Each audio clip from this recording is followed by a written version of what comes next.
Hello, everyone, and welcome back to another episode of Gruff Talk, How to Age Better podcast, where each week we take a deep dive into all the ways we can feel better, look better, live better, and age better. I'm your host, Barbara Hannah Grufferman.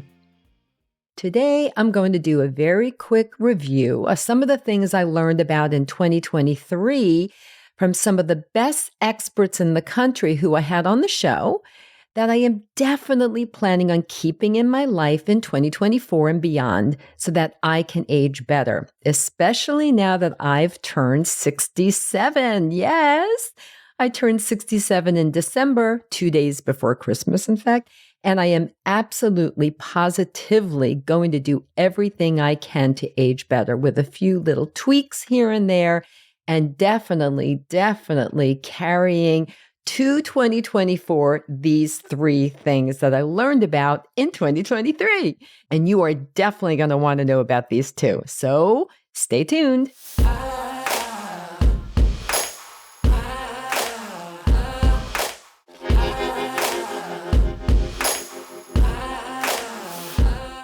"2023. What a year, huh? For sure, the world itself spun out of control, and we're in 2024 and it still is, as we know. But in 2023, I faced a few of my own health challenges that still have me stunned that I'd really rather forget about, but that's not the best idea. So I'm not going to forget about them. Instead, I'm going to learn from those challenges and do what I can to age better, right? So what were some of those health issues, you may be wondering? Well, if you follow me on social media, you may have heard already. You may have heard me complaining about them. But it all started in February 4th, 2023 to be exact, with a pretty severe hamstring tear that happened when I ran too quickly up a very steep hill in Central Park in very, very cold temperatures without warming up at all. It was an absolute rookie move on my part and now falls into that category of, okay, I'll never do that again. Then 4 months later, that's how long it took, 4 months. It was almost like kind of the end of May, just when I was getting ready to start running again after healing the hamstring tear and really following the doctor's orders. I came down with COVID. My husband and I, we were so successful in not getting COVID for all those years. And then boom, we go to Arizona and we get COVID. But I actually think I got COVID in New York City before going to Arizona because I was sick 2 days after arriving in Arizona. So there you have it.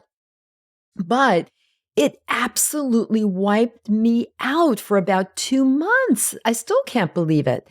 And just when I was getting ready to start exercising and running again, because I really missed running.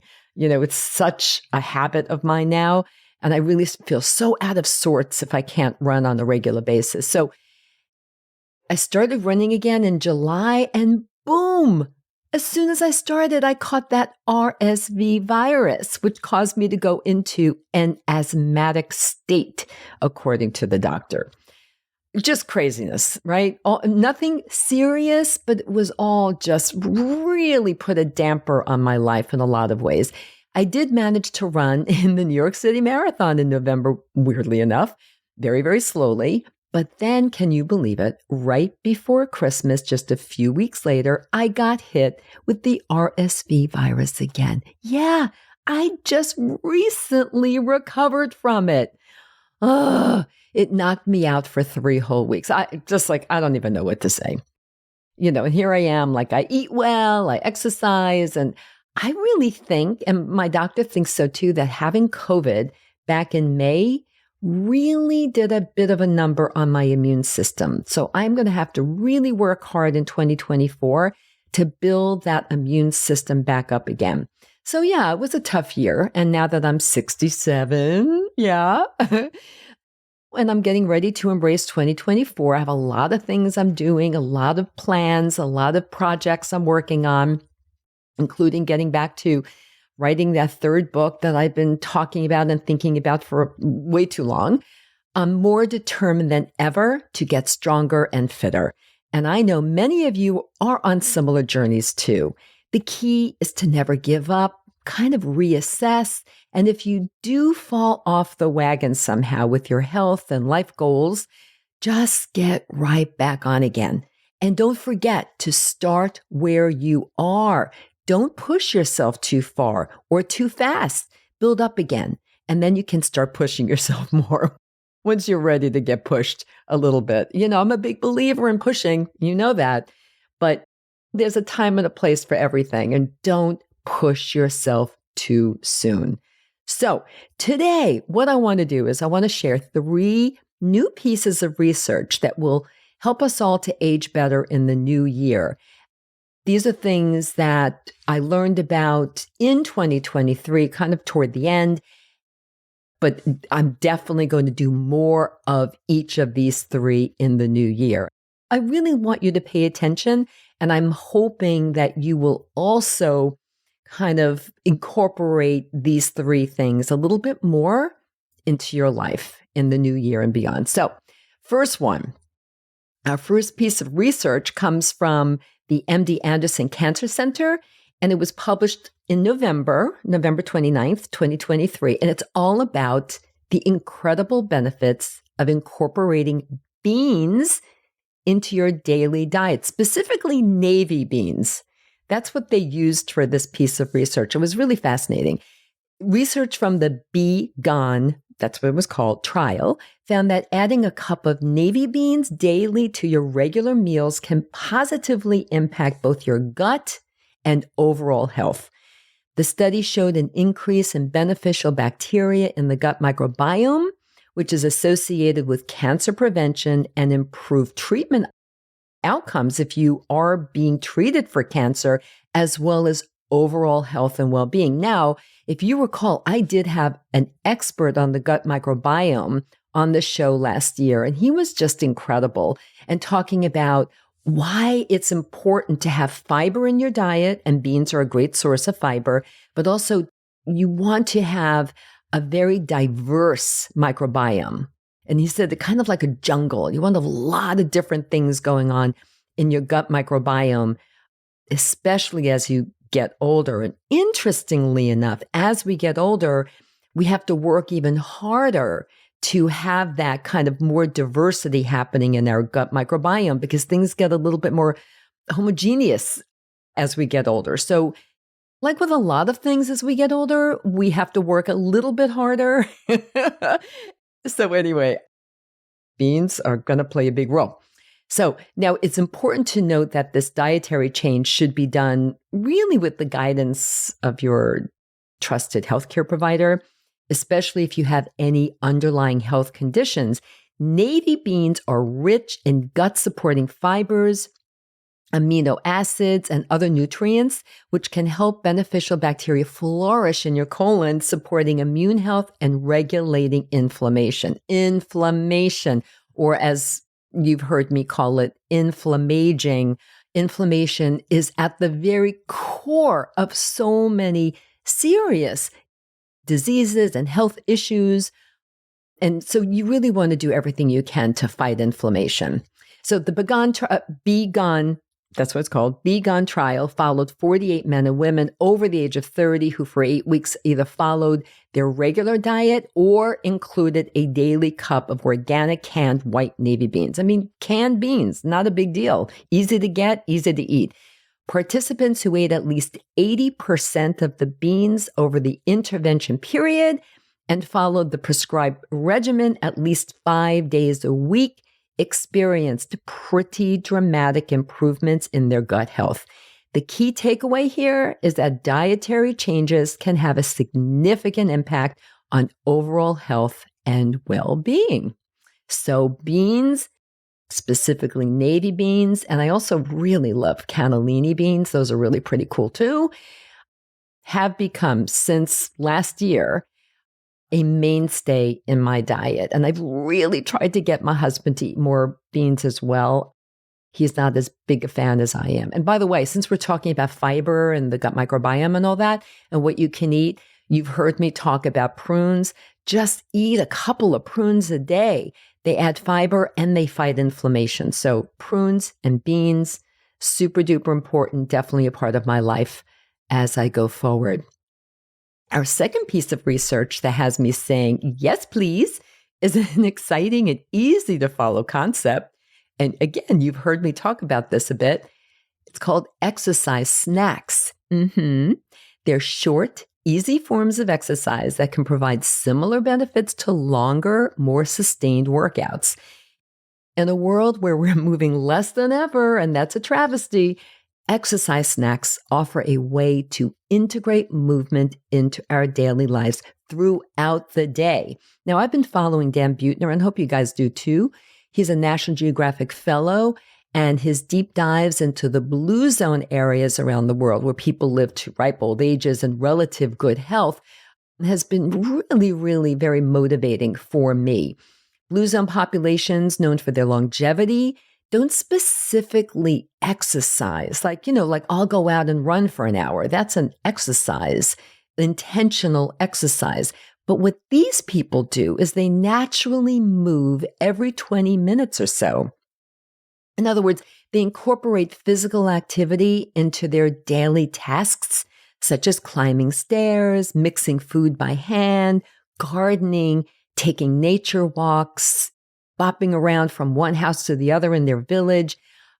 They just are constantly moving, it seems, which is one of the reasons why they live so long. In 2020, during the early months of the COVID-19 pandemic, global walking decreased significantly, as you can imagine. However, finding ways to move and stay active, even in challenging times like a pandemic, is crucial for our overall health. We know this. Exercise snacks not only benefit cardiovascular health, but also core strength and balance. Research shows that even just 11 minutes of activity can have a positive impact on those who are otherwise sedentary. And Gretchen Reynolds, who writes the Your Move column for the Washington Post and has been a guest on this show a few times, talked with me recently about how even unbelievably 2 to 3 minutes of these short bursts of movement help control blood sugar levels, preventing type 2 diabetes, heart disease, and even certain cancers. So you see, moving is crucial. And exercise snacks require no special equipment and can be tailored to your own fitness level. Remember before I said, start where you are. You can perform activities like walking in place, running in place, lunges, squats, jumping jacks, the plank, that's my favorite, of course, because it's a whole body kind of exercise that really tones you. And because, weirdly enough, because it's isometric, it actually helps to lower your blood pressure.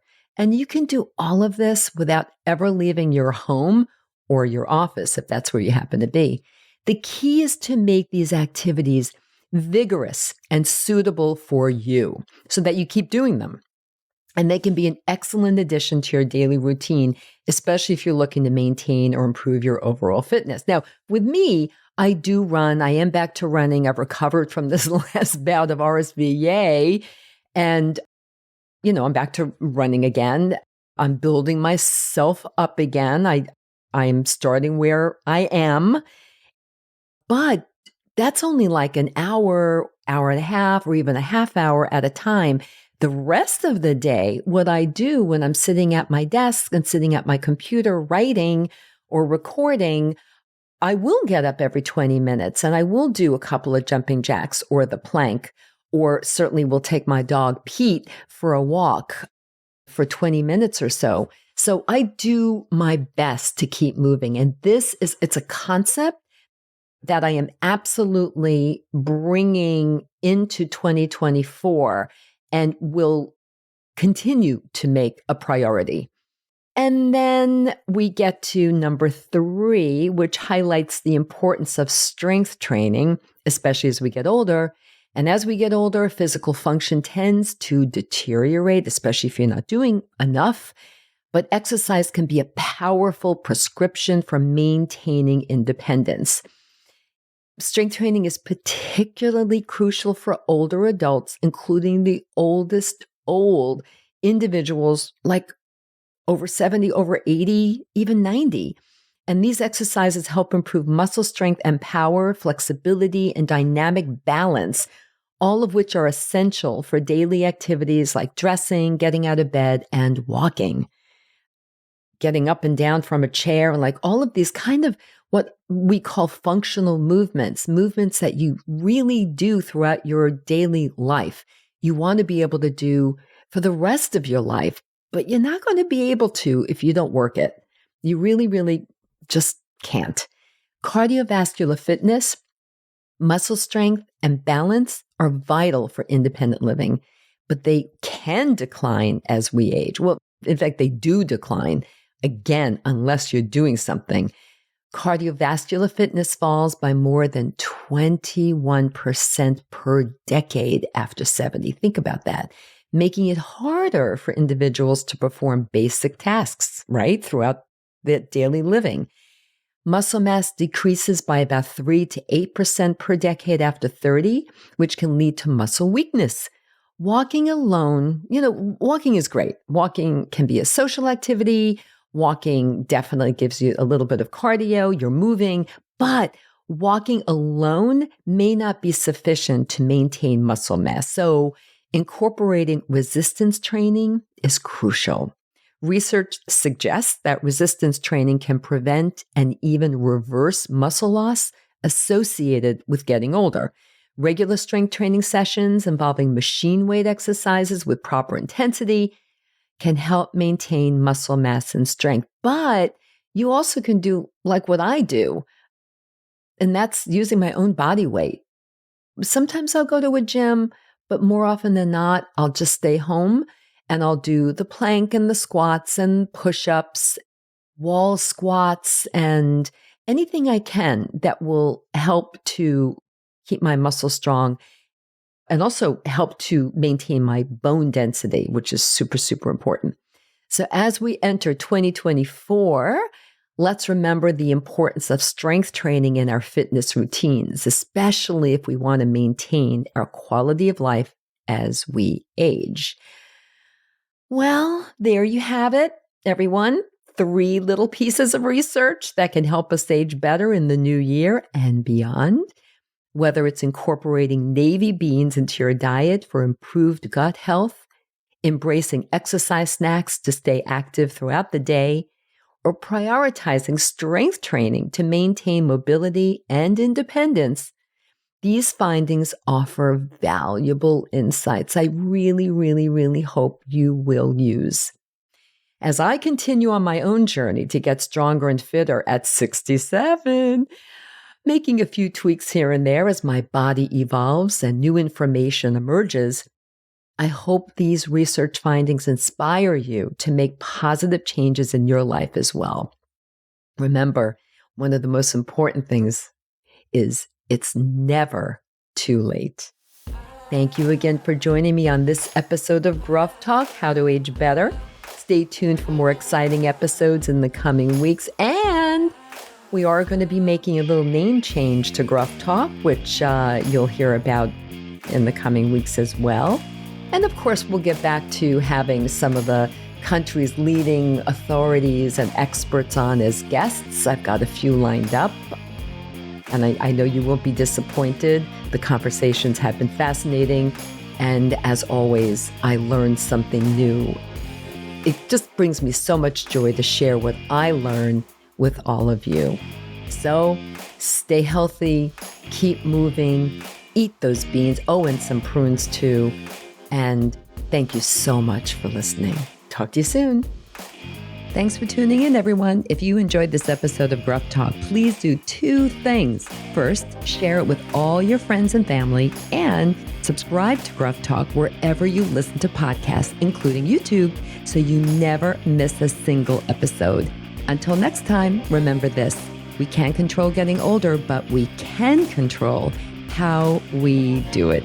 Talk to you soon.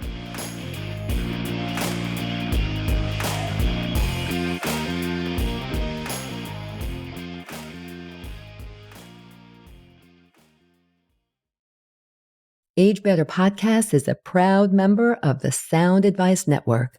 Sound advice, women's voices amplified.